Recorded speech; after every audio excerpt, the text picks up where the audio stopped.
Bien, donc là, nous allons voir l'avancement des travaux effectués sur la Corvette Stingray 1965.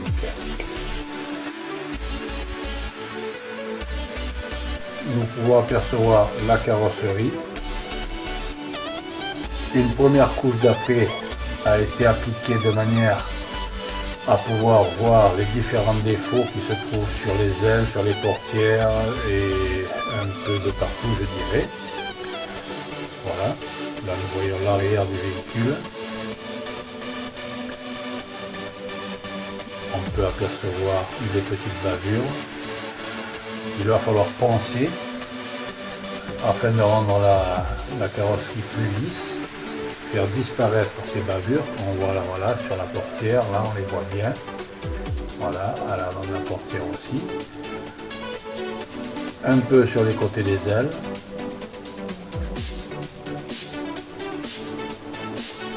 Voilà, la voiture, le poids du véhicule, futur véhicule. Voilà. On va donc passer maintenant à la phase suivante, l'intérieur de la carrosserie.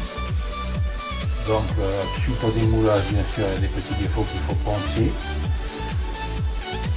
La carrosserie au départ était noire, donc je la peins en blanc de manière à pouvoir voir les défauts et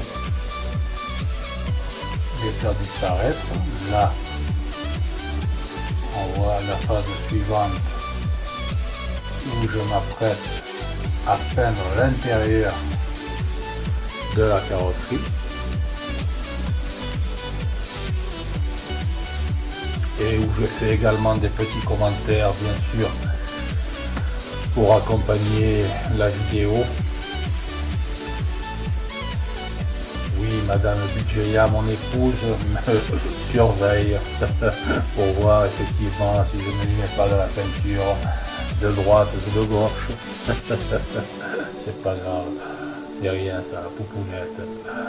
Voilà, voilà. Donc c'est une partie qui est assez délicate également, peindre l'intérieur de la maquette, donc, pour pouvoir par la suite appliquer les couches de peinture définitives. Donc là la peinture, ben, pour l'instant je ne sais pas encore à ce stade-là de montage, je suis entre la couleur rouge ou bien la couleur bleue. Donc bon, je ne sais pas encore, mais je verrai en temps voulu de choisir entre ces deux thèmes. Voilà. Pour l'instant, en tout cas, je passe la couche d'après blanc afin de, comme je vous l'ai expliqué auparavant, voir les défauts, poncer éventuellement avec des papiers de verre, bien sûr, de différentes épaisseurs. Ensuite, quand j'appliquerai les peintures définitives, c'est-à-dire le bleu ou le rouge, je passerai du papier de verre à l'eau, mais j'aurai du 600 de manière à bien lisser la coque. Je dis la coque, bien sûr, parce que c'est pour l'instant on en est à un stade de coque, hein, voilà, c'est l'ensemble de la carrosserie. Et pouvoir appliquer la peinture définitive. Éventuellement voir s'il y a de la poussière, autant de fois que il y aura des petits grains de poussière, je serai obligé de reponcer et de passer la couche de peinture. Donc je vais voir de fabriquer une espèce de pièce dans laquelle, comme pour le carrossier, hein, bien sûr, pour faire le vide de manière à ce qu'il n'y ait pas de poussière. Voilà, là je retourne la carrosserie. Je continue à appliquer la peinture sur l'intérieur du modèle. Donc là, comme je vous l'ai dit, c'est un modèle donc de Revell. C'est une maquette qui est d'une échelle d'1/8. C'est un beau modèle. Je trouve dommage par contre que par rapport à certaines pièces, par exemple au niveau du train avant, comme du train arrière d'ailleurs, les roues au niveau du train arrière tournent, mais au niveau du train avant elles ne peuvent pas tourner pour la simple raison que les blocs de frein sont légèrement un petit peu plus gros, je dirais, que ce qu'il me faut, et cela touche le triangle, ce qui fait que les roues ne peuvent pas tourner. Par contre, elles braquent, voilà. Et puis bien sûr, bon, le coffre qui ne s'ouvre pas et les portières qui ne s'ouvrent pas. À cette échelle-là, c'est un peu dommage, mais bon, on fait avec. Le modèle, une fois terminé, sera tout de même joli. Là, nous allons passer à une phase suivante. Voilà. Donc là, je continue à appliquer la peinture à l'intérieur de la carrosserie. J'ai repris un peu le film de manière à montrer la fin, bien sûr, de la phase, parce que sinon ça durerait trop longtemps, donc on ne peut pas non plus se permettre que ça dure trop longtemps. Voilà. Donc je filme par à-coup, de manière à montrer les différentes phases de travail qui sont appliquées sur le modèle en question. Voilà. Tout ceci avec un fond de musique. Et puis, bien sûr, de temps en temps, des petits commentaires sur le film par lui-même. Voilà. Là, j'explique les différentes phases de travail qui sont appliquées et effectuées. C'est un travail de longue haleine qui demande beaucoup de patience, beaucoup de patience.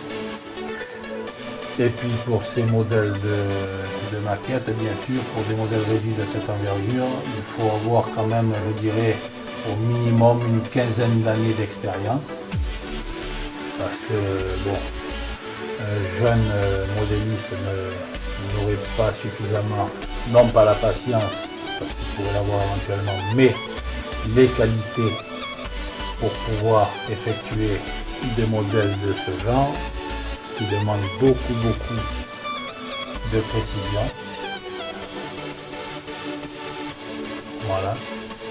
Donc sur ce modèle, j'ai l'intention de rajouter moi-même certaines options, je dirais, au niveau du moteur par exemple, tout ce qui est câblage électrique. J'irai donc voir sur internet le moteur du véhicule, bien sûr du réel, pour voir exactement au niveau des câblages comment ça a été fait sur le véhicule réel, de manière à reproduire la même chose sur mon modèle réduit. Comme je vous le disais, à cette échelle, on peut faire quelque chose qui se rapproche au maximum de la réalité. Voilà. Donc là, je passe à une phase suivante, c'est-à-dire je prépare les blocs phares. Voilà. On peut voir que je dégrappe bien sûr les différentes pièces qui vont composer les blocs phares. Donc avec des petites limes à ongles en papier, je râpe d'un côté avec le gros et l'autre côté avec le papier de verre fin, de manière à ne pas rayer le plastique et bien sûr enlever juste les bavures, ne pas bien sûr user la pièce. Voilà. Là on voit au fur et à mesure que je fais tout le tour des différentes pièces.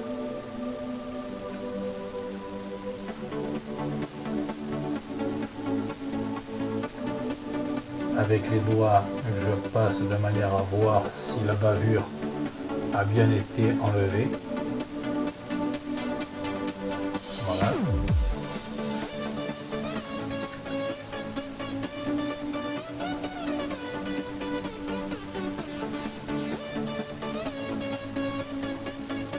Là, bien sûr, on continue toujours sur les blocs phares. Donc je prépare, c'est ce que j'explique, je prépare avec la pince épilée et des épingles à linge. Ça c'est l'utile, je dirais les outils de base des modélistes.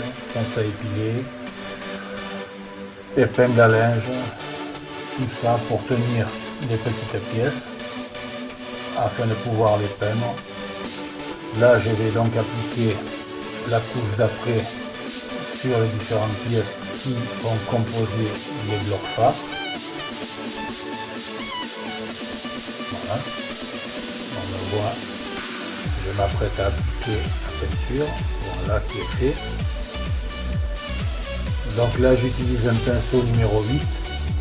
Alors les pinceaux que j'utilise, ce sont des pinceaux à poil de soie ou éventuellement à poil de sanglier. Ils sont des pinceaux très fins et doux pour pouvoir lisser et étaler la peinture sans que cela fasse de bavure ou de coulure. Voilà.